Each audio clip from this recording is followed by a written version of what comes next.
Bonjour et bienvenue. Aujourd'hui, on va s'attaquer à un langage que tout le monde parle, mais que très peu de gens comprennent vraiment, le langage du corps.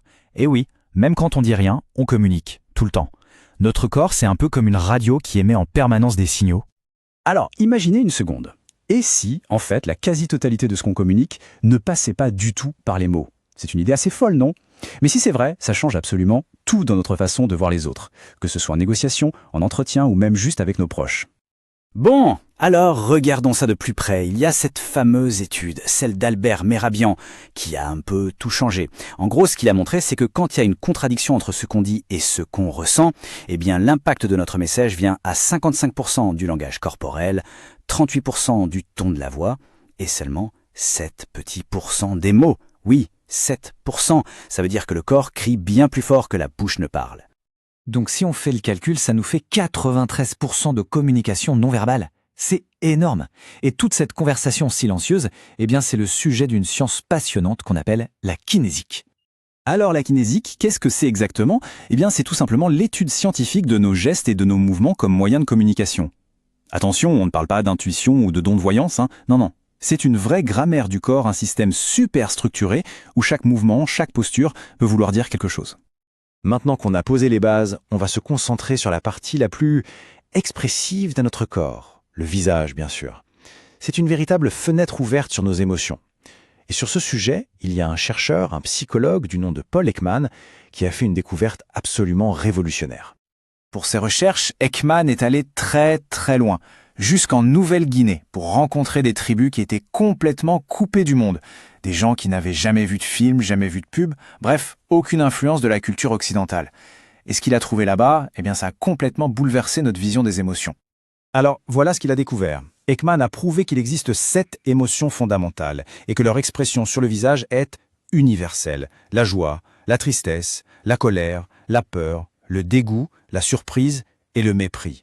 Ça veut dire que, qu'on soit à Paris ou au fin fond de la Papouasie, un visage en colère, c'est un visage en colère, avec les sourcils froncés, les lèvres pincées. C'est inné, c'est biologique, c'est câblé directement dans notre cerveau.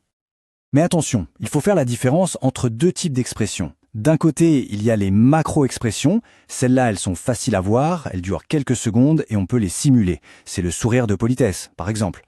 Mais de l'autre côté, il y a les micro-expressions. Et là, c'est autre chose. Ce sont des flashs, des éclairs d'émotion qui durent moins d'une demi-seconde. C'est totalement involontaire et ça trahit ce qu'on ressent vraiment. Ce sont de véritables fuites émotionnelles impossibles à contrôler. Ok, on a beaucoup parlé du visage, mais il n'y a pas que ça. Maintenant, on va s'intéresser au reste du corps.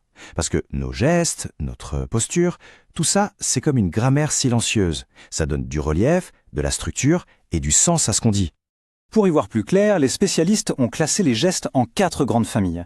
D'abord, il y a les emblèmes. Ça, c'est simple, c'est un geste qui remplace un mot. Le pouce en l'air pour dire « OK » par exemple. Ensuite, les illustrateurs. Comme leur nom l'indique, ils illustrent nos propos. On dessine une forme avec les mains. Puis, on a les régulateurs. Eux, ils gèrent le rythme de la conversation. Et enfin, les adaptateurs. Ah, ceux-là sont intéressants. Ce sont tous ces petits gestes qu'on fait pour se calmer, souvent sans même s'en rendre compte. Et puis il y a la posture, notre façon de nous tenir. Ça, c'est un miroir direct de notre état d'esprit. Une posture expansive, le torse bombé, les épaules en arrière, ça crie la confiance. À l'opposé, une posture contractée, recroquevillée, ça peut traduire un sentiment de soumission, de mal-être. Sur ce point, vraiment, le corps a beaucoup de mal à mentir. Bon, tout ça c'est bien beau, c'est la théorie, mais en pratique on fait comment? Comment on fait pour lire ces signaux sans se tromper? Alors justement, on va voir quelques outils clés pour une analyse fiable. Pour ne pas faire d'erreur d'interprétation, il y a 3 règles d'or à respecter. La première, c'est d'établir la ligne de base, c'est-à-dire comment cette personne se comporte-t-elle normalement. La deuxième règle, c'est de chercher des clusters, des grappes de signaux. Un seul geste, ça ne veut rien dire, il en faut au moins 3 qui vont dans le même sens. Et enfin, troisième règle, vérifier la congruence. Est-ce que les mots, la voix et le corps sont alignés? Est-ce qu'ils racontent la même histoire? Allez, premier conseil de pro pour commencer, le sourire. Un vrai sourire, un sourire de joie sincère, on l'appelle le sourire de Duchenne, il n'implique pas que la bouche, non, il fait aussi plisser les muscles autour des yeux. Vous savez, ça crée les fameuses pattes doigts. Si le sourire ne monte pas jusqu'aux yeux, il y a de fortes chances que ce soit juste un sourire de politesse. Deuxième astuce, et celle-là est géniale, regardez les pieds. On dit que les pieds ne mentent jamais. Pourquoi? parce que c'est la partie du corps qu'on contrôle le moins consciemment. Par exemple, si quelqu'un parle à une autre personne mais que ses pieds sont tournés vers la sortie, eh bien il y a de fortes chances que son inconscient ait très envie de partir. Et enfin, un dernier point à surveiller, les gestes d'apaisement. On parlait des adaptateurs tout à l'heure, eh bien c'est ça. Quand on est stressé, on va avoir tendance à se toucher le cou, le visage, se frotter les bras. C'est une façon totalement inconsciente que notre corps a de se calmer, de se rassurer lui-même. Mais il y a un mais, et il est de taille. Toute cette analyse ne vaut rien si on oublie un filtre absolument essentiel, la culture. Parce que si les émotions de base sont universelles, l'interprétation des gestes, elle, change du tout au tout d'un pays à l'autre. Prenons un exemple que tout le monde connaît, le pouce en l'air. Est-ce que ce geste veut dire la même chose partout sur la planète? La réponse, vous vous en doutez, est un grand non. Et regardez comme les différences peuvent être énormes. Le contact visuel direct, qui est un signe de franchise chez nous, en Occident, peut être vu comme hyper impoli en Asie. Notre fameux pouce levé pour dire OK, eh bien dans certains pays du Moyen-Orient, c'est une insulte très grave. Donc on le voit bien, le contexte culturel est absolument crucial si on veut éviter de faire des gaffes monumentales. Ce qui nous amène à une conclusion vraiment fondamentale. Il faut bien comprendre qu'il n'y a pas de geste du mensonge. Ça n'existe pas. Ce qu'on peut observer, ce sont des signes de stress, des signes d'émotion forte ou des signes d'effort mental important. Décrypter le langage corporel, ce n'est pas une science exacte. C'est une science des probabilités, tout en nuances. Et pour finir, une petite réflexion.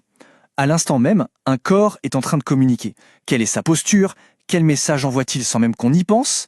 C'est ça qui est fascinant. Cette conversation silencieuse, elle, ne s'arrête absolument jamais.